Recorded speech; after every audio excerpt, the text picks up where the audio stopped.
keretanya. Viral preman minta jatah durian berulang kali untuk tampil minum tuak Jumat 17 September 2021 sekitar pukul 17.00 waktu Indonesia Barat. Dalam video amatir yang beredar, tampak dua orang pria mengaku-ngaku anggota organisasi masyarakat meminta durian. Kedua preman naik sepeda motor metik berwarna putih. Sang preman meminta jatah durian di Pandawa Durian di Jalan Sei Batanghari nomor 56 Kota Medan. Wanita perekam video itu lalu memperlihatkan plat nomor polisi kendaraan bermotor milik si preman. Seorang preman yang dibonceng lalu menunjuk ke arah belakang diduga pos ormas. Si preman terlihat memegang minuman tuak dalam bungkus plastik berwarna kuning. Menurut pemilik durian, para preman yang meresahkan ini sudah sering meminta buah durian.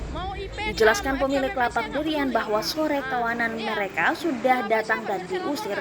Terus datang lagi dua orang yang direkam dalam video. Lebih lanjut, pemilik lapak durian berharap pihak kepolisian bisa bertindak tegas terhadap preman-preman yang meresahkan masyarakat tersebut.